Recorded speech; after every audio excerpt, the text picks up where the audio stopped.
What did that process look like hiring somebody? Where did you hire them from? And then how long did it take to actually train them to purchase items and, kind of figure out how to do it the way you want them to do it? Yeah, so their first day was June 1st of last year. And I spent 40 hours every week with them for 4 weeks. So June was the worst month of my life, as opposed to December. December was pretty bad too. But June, I worked, my day job from 5 to 2, and then I would jump on with them from 2:30 to 11, 6 days a week. And it was a lot of time and effort, but it was worth it. It was worth it completely. I probably took a little bit slower than most people. Most people probably would do it in 2 or 3 weeks, but I wanted to be very confident that whatever they're buying is gonna sell and they're not missing things. So yeah, it took about 4 weeks for them to be purchasing on their own and not me having to worry about anything. And were you concerned about them stealing from you or hacking you or scamming you? Because that's what a lot of Amazon sellers say when I tell them, I have a team that does it all. They're like, what if they steal and scam you and this and that? So, I'm sure I had concerns when I was new. But what happened? Has it all worked out? Have they lost you any money, bad buys, stolen from Yeah, you? bad buys, of course, but we go through it and we talk about it and then we kind of move on from there. I think it's important that we all learn from each other. I was not worried about them stealing my information because they only have the last four of my credit card on eBay, because they're only purchasing from eBay. So it's just Gotcha. logged into my account. They just purchase it and it goes to my house. I look at all my purchases every day. And so if I see something that's not if it's a toy or if it's something that doesn't feel right, I feel now with the master sheet also, there's so many checks and balances in place that they could not do it. The purchases get automatically added to the master sheet. So they'd have to go in and What is delete this it. master sheet that you're talking about? People, I don't think if anyone's even going to know what the master sheet is. Is this a software? Is this something you've created? Oh, I created this 100% on my own. No. No, it's something you created, Steve. It's an amazing tool. I could not run my business without it, for sure. I'll pay you after. Thanks. But without it, I would not know how to run my business. It tells me the purchases, how much, the quantity, and then where it's going. So there's no way my VA could steal from me. It's automatically added. I would love to see her try, but it just wouldn't happen. So where did you hire your VA from, Amanda? The Philippines. But from how did you find them? Did you fly to the Philippines? Did you go hang out with Avery and Taylor and go? I wish. Onlinejobs.ph. Yep. So, also I took your and Joji's course, the VA Academy, which is an amazing course if you want to teach your VA how to flip eBay to Amazon, because it goes through everything. It's not a course. It's not a course though. What is it? It's an academy. You run your VAs through it. It's not a course where you're having to go and study it and whatnot. I just want to be clear because people are gonna be like, it's a course. It's not a course. But anyways, keep going. But it's amazing. You and Joji go in depth about Flipmine and Keepa and Seller Amp, and then at the end are quizzes. And so they're not only retaining the information, but they're applying it. And so that's honestly the only way I was able to train my VA, because I'm so new to this. I have no idea how to train them. So without that, I don't think I could have done it. But well, I appreciate it. I'll pay you again. Double now. People are gonna think this is an inside job. I know, right? How do you communicate with your VA? So say they mess up, make a bad buy. Are you calling them, Zooming them, shooting Loom videos? How do you train and kind of communicate with them? Yeah, so if it's just hey, checking in today, it's through Facebook Messenger. I would say that's about 90% of where we communicate.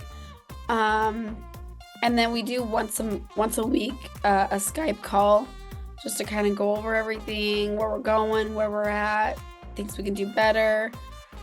She also gives her insight on what she thinks could be better.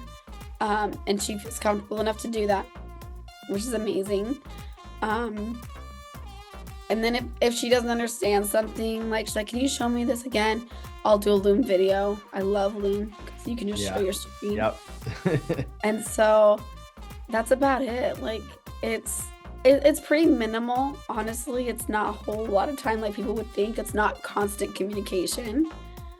I mean, there are days where it's like, hey, good morning, I'm here. And then it's like off for lunch. I'm back from lunch. And then at the end of the day, this is what I did. Like, you know, she'll be like, I made 15 purchases today. And I'm like, perfect. I went on a date with my husband and that's it. And that's my business. And my back's not sore. Exactly. Yeah. So the business still goes on when I don't work, which is amazing. Yeah. I'm in a similar position now where literally I just log into my master sheet and it organizes it per the date and everything. So I can see, oh, okay, yesterday we purchased 15 items. I can see who purchased it, what they paid, my ROIs, my profit, everything. And I mean, in the beginning, you do have to spend a ton of time. Anyone who tells you like hiring a team or getting a virtual assistant or a prep center, which we're going to talk about soon, is easy and it's all passive. It is down the road. Okay. You know, don't let Gary Vee or anybody tell you passive income doesn't exist. It exists. It is very like, it's not as easy as it sounds. And most things out there are a scam, but the reality is like you can make Amazon semi-passive, after you put in a boatload of freaking work in the beginning with a VA, with a prep center, so on and so forth. But that's cool. So you're using the master sheet to manage your eBay to Amazon business. You're using Loom for recordings and communication, Facebook Messenger. You give your VAs access to your eBay account. So just what, a login and password essentially? Yeah. They have access to what? Keepa, SellerAmp. What else are your VAs using to help you to run your business and manage it? Oh man. Your prep center? Yeah, she goes in and adds the purchased items. That's really about in Flipmine. Flipmine.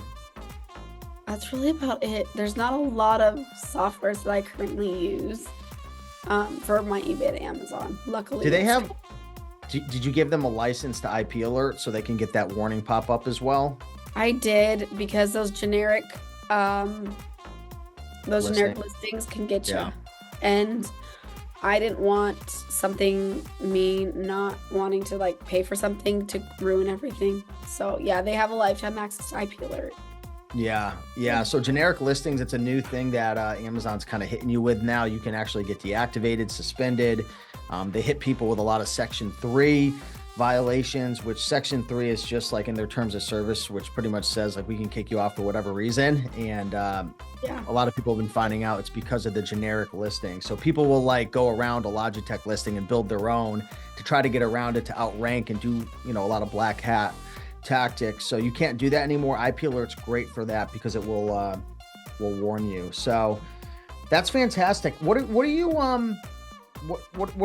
30-day average right now? Because we haven't talked in a little bit. Are you still around the 15K mark, or are you higher?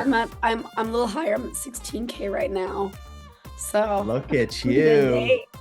And what was your top sales month during Q4? What was the most you did in a month in sales? I did 22K in December. And what's your profit margin? Because people are going to want to know, like, because, you know, there's people out there who, and wholesalers are notorious for this, even traditional OA people, right? It's like they got their invoices, they'll go to bed, they'll sleep with it, like they feel so good, but then their like margins are down at like 10-15%, which is fine. Again, you could sleep at night, you got your invoices, you know, it keeps you warm at night if, you know, you need to build a fire, but snuggle up. Yeah. What are your typical ROI or profit margins? If you spend 100 on an item, are you going to make a $10 profit, which is a 10% ROI profit margin? What are you looking at with your particular model? So my bottom line is a $10 profit, which is actually $14 profit when I added my fees, and a 40% ROI. Yeah. That's very strict. That's not budget. So if you spend $100, you want to make a minimum of $40 on that profit, which would be a 40%. Yeah. Yeah. Yeah.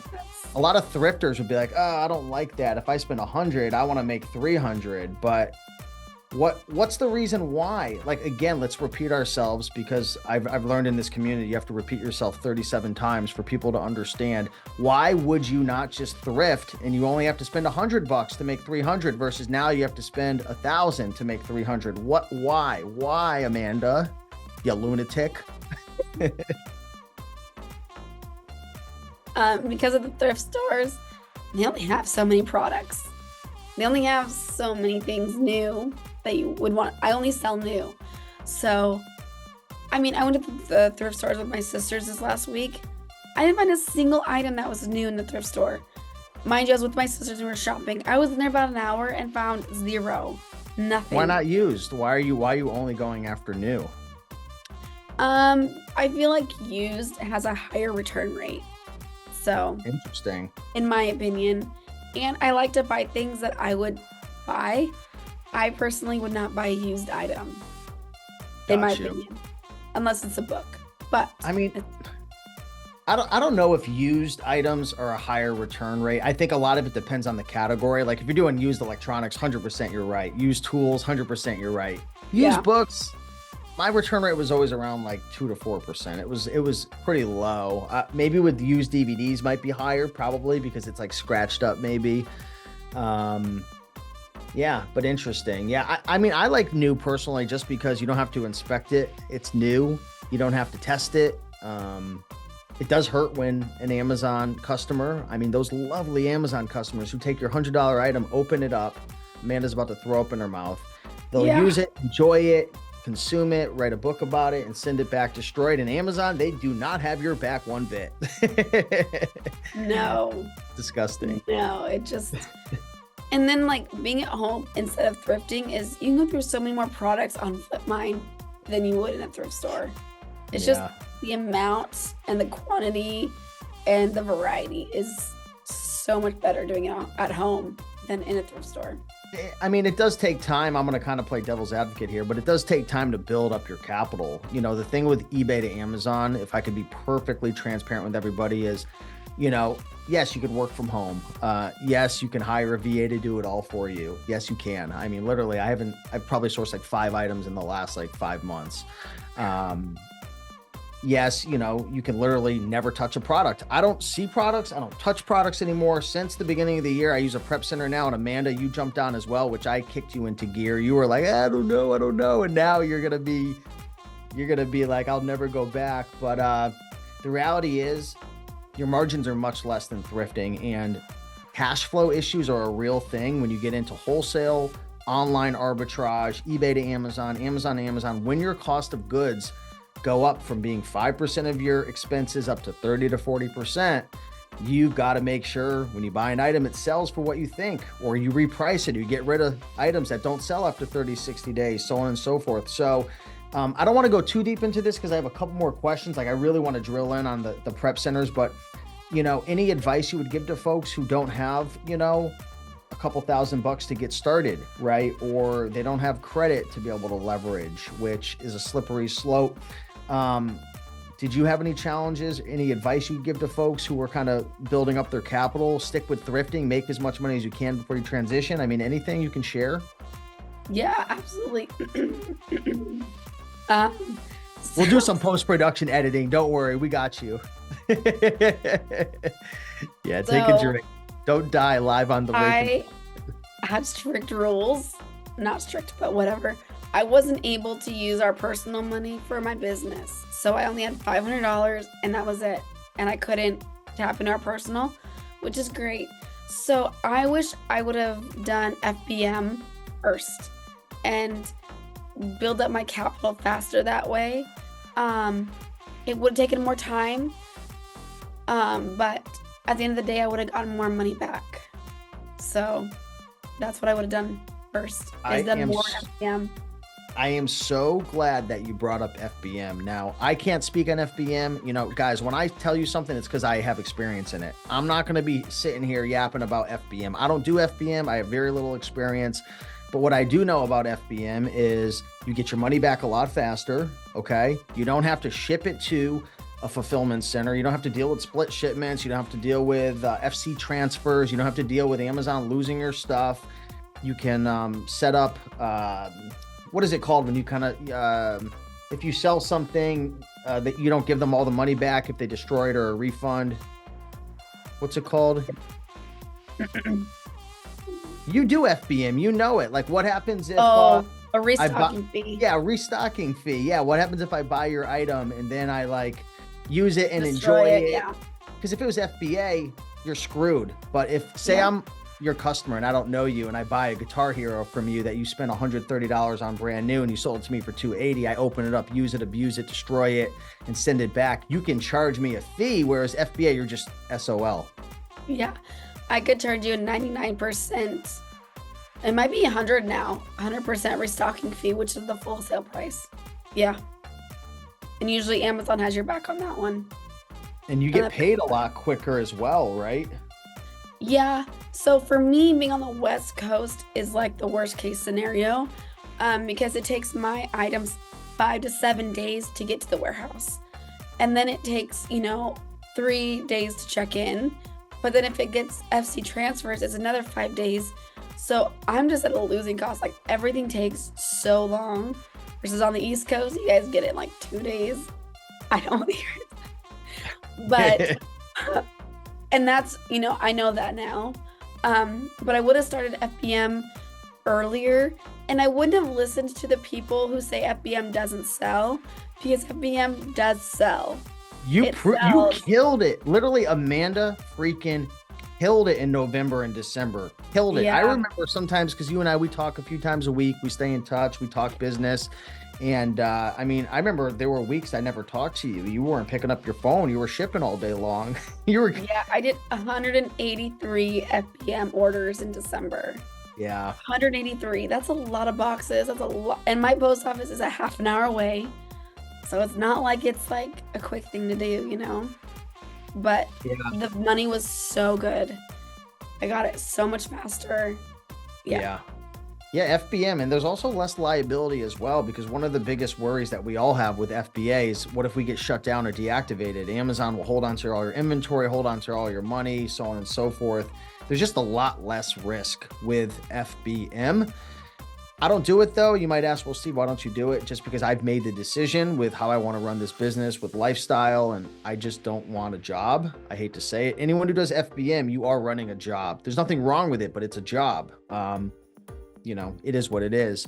Whereas now what Amanda's doing, and again, don't take that the wrong way, but it's a job. But now what you're doing, you really have yourself what I like to call a real Amazon business, where you're actually making money without having to do anything. Now, let me rephrase that. What I mean by that is, if you buy into our pyramid scheme, what I mean by that is, you're not physically buying items anymore. You have a sourcer in the Philippines, which she hired off onlinejobs.ph. She's sourcing the items for you. She is then having those items, when you buy it on eBay, instead of her choosing to ship it to you, where is she shipping those items to now?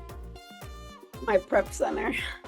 Yep. So it's going to a prep center. Yep. Sorry, I'm being confusing. So it goes to a prep center. We'll talk about that process. But then the prep center, they list her items. They go into her Amazon account. They list it. Her VA goes in, puts in the buy cost, condition, so on and so forth, builds out the SKU. We'll talk about that in a second. The prep center will then prep it, list it, ship it, send it to FBA. And then she's leveraging fulfillment by Amazon, FBA, to then when it sells, they will pick it, pack it, ship it, deal with customer service. And your VA in the back end is repricing. Which one sounds a bit more like a real business? I hate to say it. Like, one's a job, you're working in it all day, and another one, you're leveraging systems. So how's it feel? It feels so good. It gives me so much more time to do other things that I want to do, I just wish one day that I could just quit my day job and then do this full time, but that's just not feasible right now. Why isn't it? Well, because my husband doesn't work. He's in school full time. And so once he graduates school and gets a full-time job, then I am able to, quit my job and do this full-time. But it's so nice that we can just go and do whatever, and my business is still running. I'm still getting sales. I'm still getting sales that I never even touched the item at all. I didn't source it. I didn't prep it. I didn't list it. Nothing. And I still sold it and I made money.